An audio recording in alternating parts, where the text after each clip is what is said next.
भारत के प्रधानमंत्री नरेंद्र मोदी और अमेरिका के नए चुने गए राष्ट्रपति डोनाल्ड ट्रंप कई मौकों पर एक दूसरे को अच्छा दोस्त बता चुके हैं, लेकिन व्यापार से जुड़े मसलों पर भारत को घेरते भी रहते हैं। इसी कड़ी में ट्रंप ने ब्रिक्स में शामिल भारत, चीन जैसे देशों को अब एक खुली धमकी दे दी है। ट्रंप ने कहा कि अगर ब्रिक्स देशों ने डॉलर के अलावा दूसरी करेंसी में ट्रेड किया तो उन पर 100% टैरिफ लगाएंगे। ट्रंप ने धमकी क्यों दी और डॉलर पर आज आते ही अमेरिका इतना घबरा क्यों जाता है, इसी टॉपिक पर है आज का एक्सप्लेनर और कुछ सवाल। तो पहला सवाल, ट्रंप ने ब्रिक्स देशों को धमकाते हुए क्या कहा? ट्रंप ने कहा कि अगर ब्रिक्स देश अमेरिकी डॉलर की जगह किसी दूसरी करेंसी में ट्रेड करते हैं तो उन्हें अमेरिकी बाजार में अपने प्रोडक्ट्स बेचने से विदाई लेनी पड़ेगी। उन्होंने शनिवार को सोशल मीडिया प्लेटफॉर्म एक्स पर लिखा, ब्रिक्स देशों की डॉलर के इस्तेमाल को कम करने की कोशिश पर अमेरिका चुप नहीं बैठेगा। हमें ब्रिक्स देशों से गारंटी चाहिए कि वो ट्रेड के लिए अमेरिकी डॉलर की जगह कोई नई करेंसी नहीं बनाएंगे और न ही किसी दूसरे देश की करेंसी में ट्रेड करेंगे। अब दूसरा सवाल, ब्रिक्स देशों ने ऐसा क्या किया जिस पर भड़के हैं ट्रंप? इस साल 22 से 24 अक्टूबर को रूस के कजान शहर में ब्रिक्स देशों की 16वीं समिट हुई थी। इस दौरान ब्रिक्स देशों के बीच अपना पेमेंट सिस्टम बनाने को लेकर भी चर्चा हुई ताकि ग्लोबली ट्रेड के लिए डॉलर का सहारा कम किया जा सके।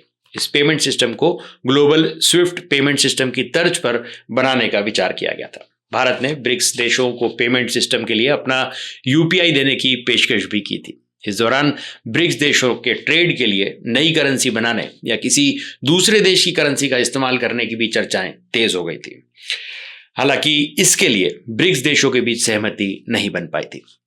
अब ब्रिक्स समिट से पहले रूसी राष्ट्रपति पुतिन ने कहा था कि रूस डॉलर को छोड़ना या उसे हराना नहीं चाहता, बल्कि उसे डॉलर के साथ काम करने से रोका जा रहा है। इसलिए डॉलर की जगह किसी दूसरे विकल्प को ढूंढना उसकी मजबूरी है। डॉलर की वैल्यू को कम करने के ब्रिक्स देशों की इन्हीं कोशिशों पर ट्रंप भड़क गए।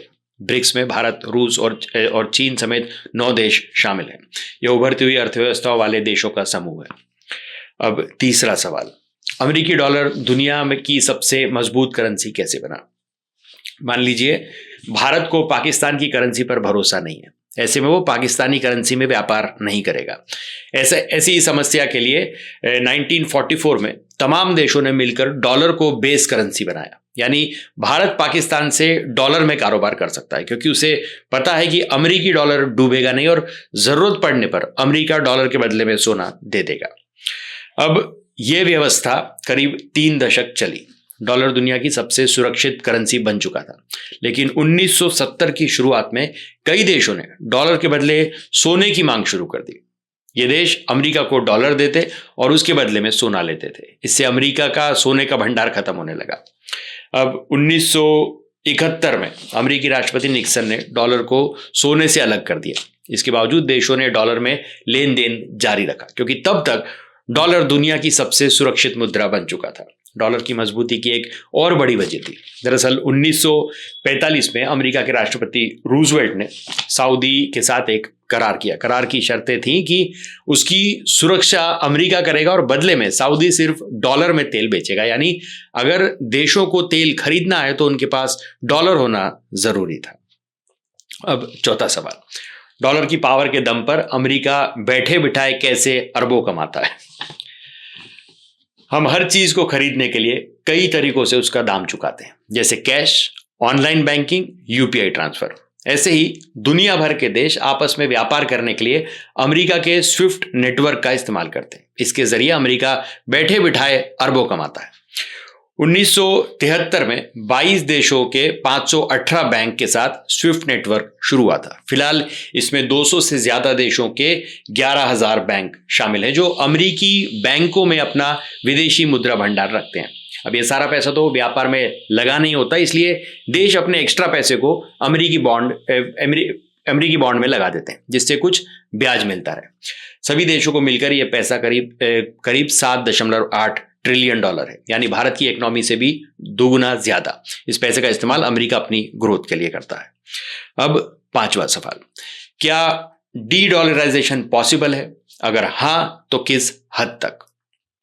इस पर अमेरिकी अर्थशास्त्री साइमन हंट मानते हैं कि अगले 2 साल में ब्रिक्स की करेंसी या सिस्टम अमेरिकी डॉलर को टक्कर देगी। जानकार मानते हैं कि ब्रिक्स देश किसी एक करेंसी को लेकर सहमत नहीं है। हालांकि वो एक पेमेंट सिस्टम बना सकते हैं या अपनी अपनी करेंसी में ट्रेड करने के लिए तैयार हो सकते हैं। इस पर प्रोफेसर एक्सपर्ट राजन कुमार के मुताबिक फिलहाल पूरी तरह से डी डॉलराइजेशन करना संभव नहीं है। वो कहते हैं कि अगर ब्रिक्स देशों में नेशनल करेंसी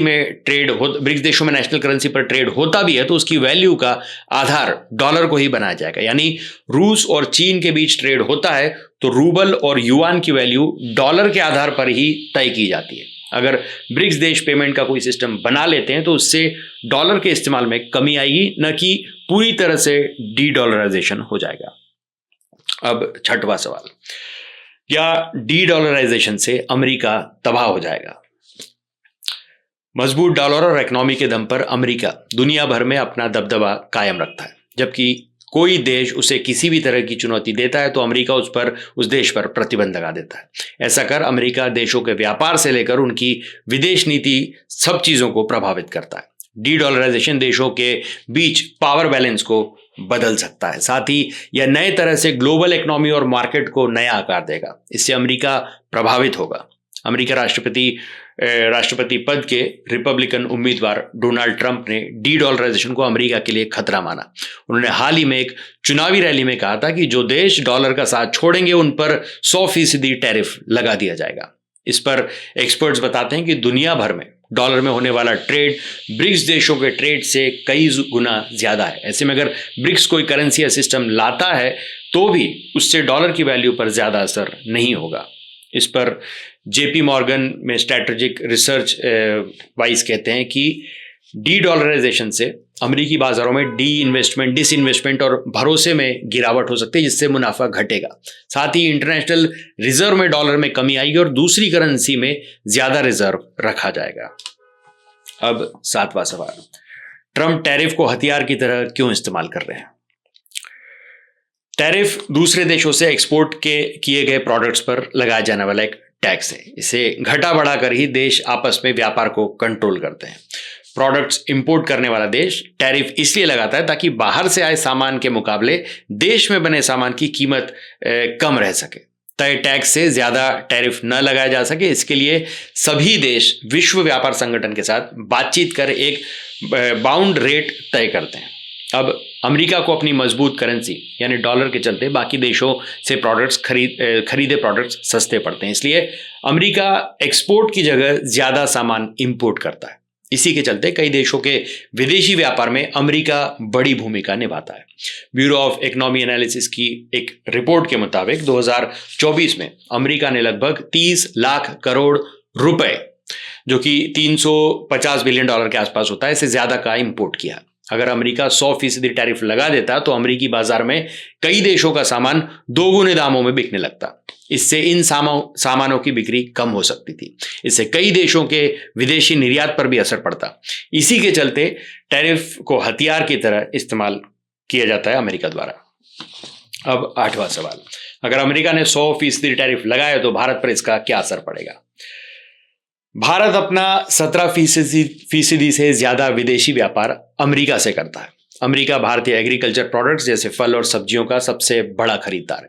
2024 में अमेरिका ने भारत से 18 मिलियन टन चावल भी इंपोर्ट किया था। ऐसे में अगर अमेरिका 100% टैरिफ लगाता है तो अमेरिकी बाजारों में भारतीय प्रोडक्ट्स भी दोगुनी कीमत पर बिकने लगेंगे। इससे अमेरिकी जनता के बीच इसकी डिमांड कम हो जाएगी। तो आज के इस एक्सप्लेनर वीडियो में इतना ही। तब तक के लिए हंसते रहें, मुस्कुराते रहें, स्वस्थ रहें, व्यस्त रहें और मस्त रहें। जी हाँ, चैनल को भी जरूर सब्सक्राइब करें। धन्यवाद।